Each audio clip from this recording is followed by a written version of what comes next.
नमस्ते. आजचा आपला विषय आहे समानता. सगळ्यात महत्त्वपूर्ण गोष्ट जर असेल तर स्वातंत्र्याच्या संकल्पनेच्या प्रमाणातच आधुनिक राजकीय सिद्धांतामध्ये समानता ह्या संकल्पनेला तेवढंच महत्त्व आहे. म्हणून आपल्याला समानता ही संकल्पना समजून घेणं तेवढंच महत्त्वाचं आहे. कारण समानता जर आपल्याला समजून घ्यायची असेल तर मुळात त्या समानतेचे वेगवेगळे टप्पे आणि समानतेच्या वेगवेगळ्या रचनेमध्ये, कालखंडामध्ये, निर्मितीमध्ये काय काय घटक कारणीभूत होते हे देखील आपल्याला समजून घेणे आवश्यक आहे. समानता ही संकल्पना सर्वप्रथम कोणी मांडली असेल तर गौतम बुद्धांनी इसवी सन पूर्व 6व्या शतकामध्ये समानता ह्या संकल्पनेच्या आधारावरती बुद्ध धम्माची स्थापना केली आणि त्या आधारावरती समानता ह्या संकल्पनेला एक महत्त्वपूर्ण रूप देण्याचं काम त्या कालखंडामध्ये आपल्याला झालेलं दिसून येतं. त्यानंतर आपण जर पाहिलं की समानता ह्या संकल्पनेचे वेगवेगळे अर्थ आपल्याला सध्याच्या परिस्थितीमध्ये आपल्या प्रत्येकाच्या जीवनामध्ये लागू होतात. माझ्या मते सामाजिक व्यवस्थेमधली समानता, त्याचनंतर राजकीय व्यवस्थेमधली समानता मला तेवढीच महत्त्वाची वाटते. त्याचबरोबर आर्थिक व्यवस्थेतली समानता आपल्या प्रत्येकाच्या जवळच्या असलेली दिसून येते. आणि त्याचसोबत सगळ्यात रचनेमध्ये महत्त्वपूर्ण कुठला लढा असेल तर स्त्री पुरुष समानतेच्या संदर्भातला जो लढा आहे तो आपल्या संपूर्ण राजकीय रचनेमध्ये महत्त्वाचा आपल्याला असलेला दिसून येतो. त्यासोबत कायद्याची जी समानता आहे ती देखील आपल्याला तेवढीच महत्त्वाची आहे. आणि त्यासोबत वांशिक समानता ही आपल्या रचनेमध्ये तेवढीच महत्त्वाची असलेली दिसून येते. म्हणजेच आपण समानता ह्या संकल्पनेवर लक्ष केंद्रित करत असताना हे जे आपण टप्पे पाहिले त्या टप्प्यांमधून समानतेचा अर्थ अभिप्रेत होतो आणि त्या आधारावरती समानता आपल्याला स्पष्ट करण्याचा प्रयत्न जो आहे तो आपल्याला पुढील कालखंडामध्ये आपण करणार आहोत. त्याचबरोबर वेगवेगळ्या तत्ववेत्यांनी समानता ह्या संकल्पनेनं स्पष्ट करत असताना काही रचना सांगितल्या, काही व्याख्या त्यांनी करण्याचा प्रयत्न केला. त्या व्याख्या आपण अगोदर पाहणार आहोत. हेरॉड लास्की हे जे तत्ववेत्ते होते त्यांनी समानता ह्या संकल्पनेचा अर्थ सांगत असताना 4 घटक त्यामध्ये अपेक्षित आहेत. एक महत्त्वाचा घटक आहे की विशेष अधिकारांचा अभाव त्यामध्ये पहिला असला पाहिजे, पहिला महत्त्वाचा घटक. त्यानंतर दुसरा महत्त्वाचा घटक आहे की प्रत्येकाला विकासाच्या पुरेशा संधी उपलब्ध होणं.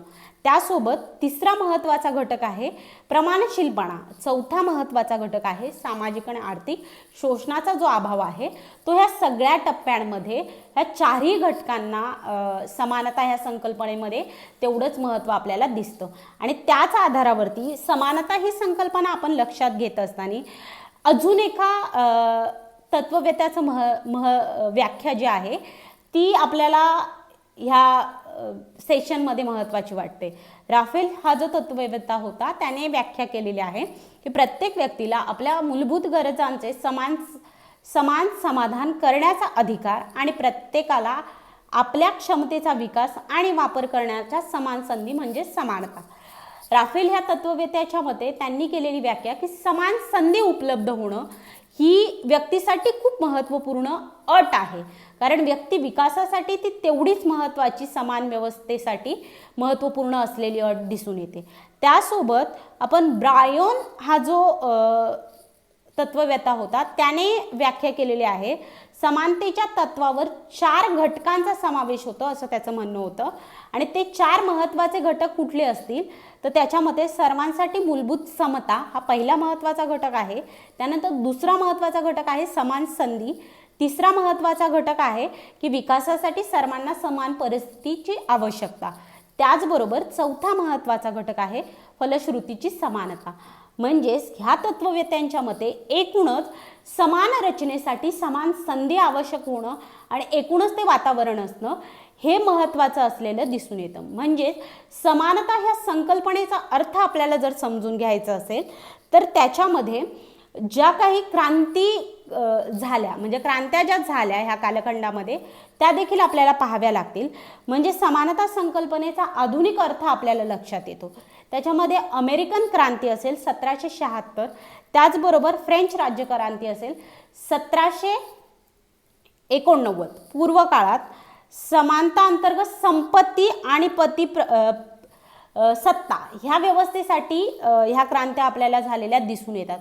त्यासोबत समानता ह्या संकल्पनेला जर आपल्याला समजून घ्यायचं असेल तर त्याच्यामध्ये सामाजिक परिवर्तनाची जी मागणी होती ती अग्रभागी होती. म्हणजे समानता ज्या वेळेस आपण बोलतो त्यावेळेस सामाजिक परिवर्तन त्यासोबत जोडलेलं असतं आणि तेच सामाजिक परिवर्तन आपल्या सगळ्यांना आवश्यक असतं.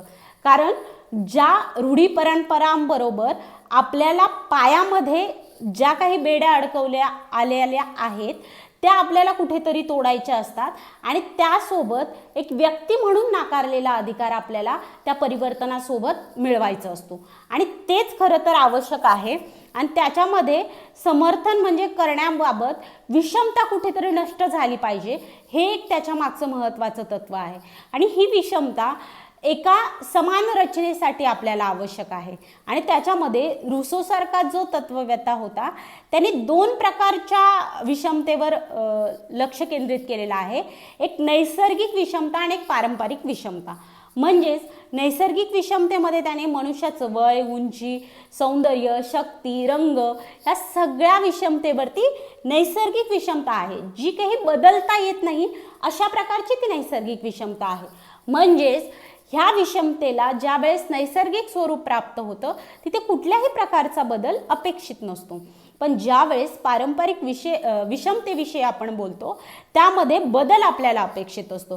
कारण त्याच्यामध्ये संपत्ती असेल, त्याचबरोबर पदप्राप्ती असेल, त्याचबरोबर त्या संपूर्ण सत्तेच्या केंद्रस्थानी असणाऱ्या गोष्टी असतील, त्या संपूर्ण ह्या पारंपरिक विषमतेमध्ये येणाऱ्या गोष्टी आहेत.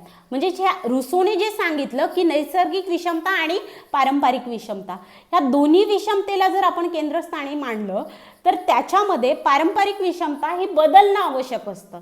म्हणजेच ती बदलली तरच समाज व्यवस्थेतलं परिवर्तन हे करता येऊ शकतं आणि तेच महत्त्वाचं असतं. आणि ह्या सगळ्या आधारावरती रुसोने जे मत मांडलं की नैसर्गिक समानतेबरोबर विषमतेचा जो काही पाढा रुसोने वाचण्याचा प्रयत्न केला नैसर्गिक विषमतेचा, त्याच्यामध्ये मुख्यतः मानवाच्या रचनेविषयी त्यांनी मांडणी केली. पण ती मांडणी लक्षात घेत असताना आपल्याला ह्या संपूर्ण समानतेविषयी समजून घेणं तेवढंच महत्त्वाचं वाटतं.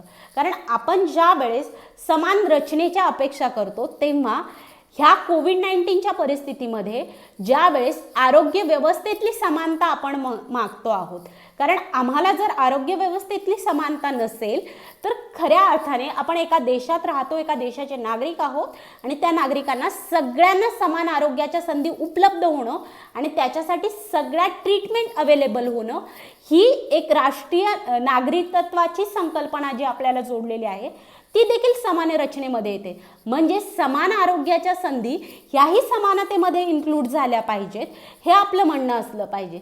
कारण ज्या वेळेस एखाद्या सेलिब्रिटीला म्हणा किंवा एखाद्या मोठ्या व्यक्तीला वेगळ्या प्रकारची ट्रीटमेंट मिळते आणि सर्वसामान्य नागरिकांना जिथे कोविडचे पेशंट्स आहेत तिथे पाणी देखील साधं उपलब्ध नाही आहे, अशा प्रकारची ट्रीटमेंट मिळते, त्यावेळेस ही विषमता आपल्याला ही दरी लक्षात येते की आरोग्याच्या प्रमाणात असलेली विषमता आपल्याला स्पष्ट होते. ती देखील आपण ह्या समानता ह्या संकल्पनेशी जोडणं आवश्यक आहे. आणि तीच संकल्पना सद्य परिस्थितीमध्ये घडते आहे की छुप्या पद्धतीने का होईना अप्रत्यक्षरित्या प्रत्यक्षरित्या खूप मोठ्या प्रमाणात आपल्याला असमानता असलेली दिसून येते. कारण आपल्याला मिळणाऱ्या प्रत्येक गोष्टीचा जो काही मोबदला असतो तो समान मिळत नाही. त्यावेळेस कुठेतरी एक माणूस म्हणून ज्या वेळेस नाकारलेले अधिकार आपण बोलतो त्यावेळेस या समान रचनेचा अधिकार आपण मागत असतो आणि तो आपल्या सगळ्यांना मिळणं महत्त्वाचं असतं. त्यासोबत आपल्याला समानतेचे प्रकार जर आपल्याला पाहावे लागणार आहेत, कारण समानतेचे प्रकार आपण जर पाहिले तर आपल्याला पुढील गोष्टी संपूर्णपणे लक्षात येतील की कायद्याविषयीची समानता आपण म्हणतो आहोत की आधुनिक युगाच्या प्रारंभी समानतेची मागणी केली. याचा अर्थ असा की समाजात सर्व व्यक्तींना जन्म, शारीरिक व मानसिक समानता या घटकांवरून भेदाभेद न करता सर्वांना समान कायदेशीर दर्जा बहाल केला गेला. हे महत्त्वाचं आहे. म्हणजेच याच्यामध्ये कायद्याविषयी समानता आपल्याला लक्षात येईल की कुठल्याही व्यक्तीला कुठल्याही प्रकारच्या वंशभेदावरून, जातीभेदावरून त्याला कायद्याचं जे काही दिलेलं अधिकार आहे ते नाकारले जाणार नाहीत. ही कायद्याविषयीची समानता आपल्याला स्पष्ट होते.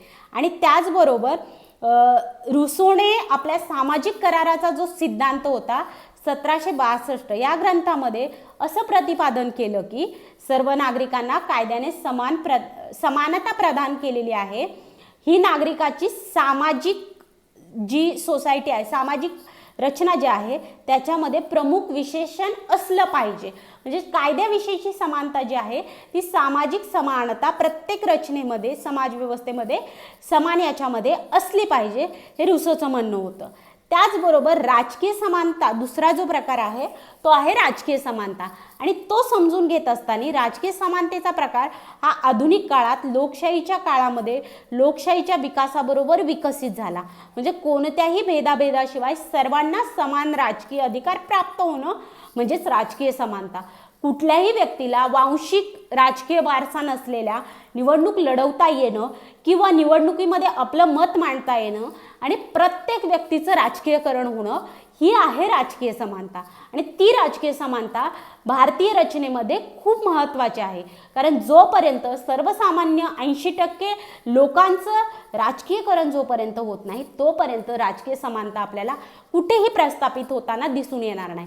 कारण जोपर्यंत समाजरचनेचा विचार आपण करतो त्या समान समाज रचनेसाठी राजकीय समानता, योग्य प्रतिनिधित्व, राजकीय व्यवस्थेतून पुढे जाणं आणि त्याच राजकीय रचनेतून हे प्रतिनिधित्व काम करणं हे देखील तेवढंच महत्त्वाचं आहे.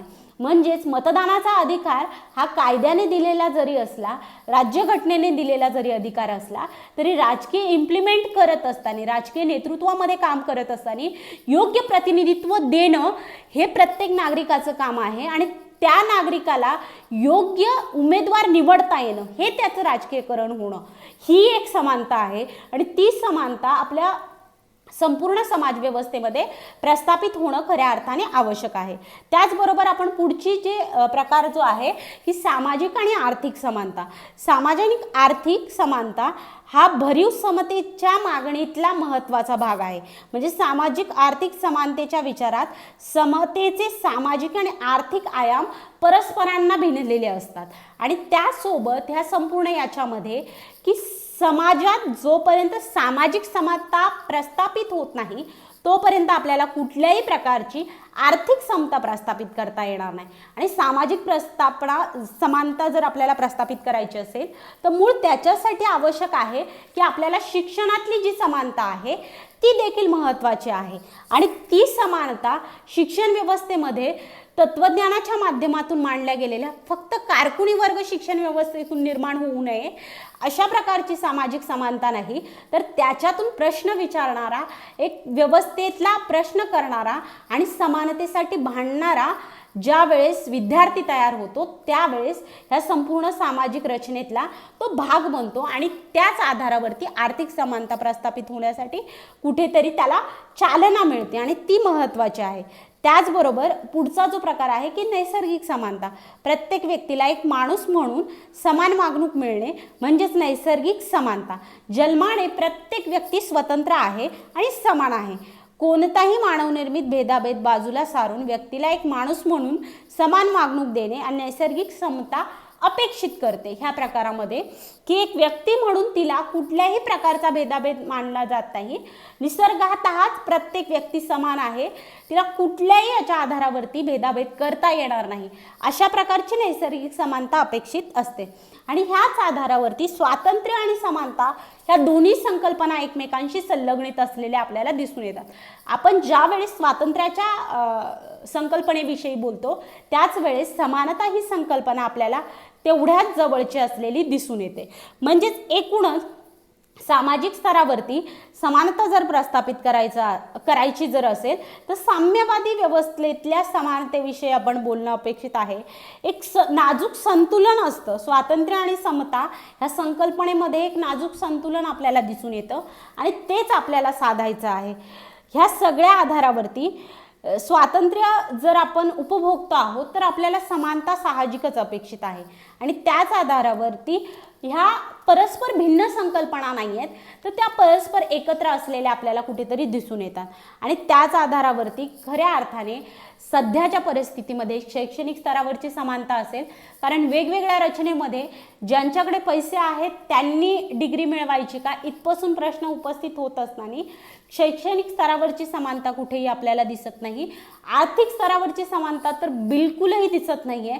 कारण ज्या वेळेस आपण म्हणतो की मला एखाद्या रचनेमध्ये किंवा एखाद्या व्यवस्थेमध्ये माझं जे स्किल आहे ते वापरून त्याचा योग्य मोबदला मिळावा ही मागणी असते. आपल्या आशाताई वर्कर्स अनेक दिवसांपासून ग्रामीण स्तरावरती लहान मुलांना शिक्षण देण्याचं काम किंवा त्यांना ज्या काही सुविधा प्रोव्हाइड करण्याचं काम असतील ते सगळं करता आहेत. पण मग तिथे कुठे आपल्याला समानता दिसते? त्या आशाताईंना योग्य आर्थिक मोबदला, योग्य वेतन देणं हे आपल्याला कुठेही समान स्तरावर दिसत नाही.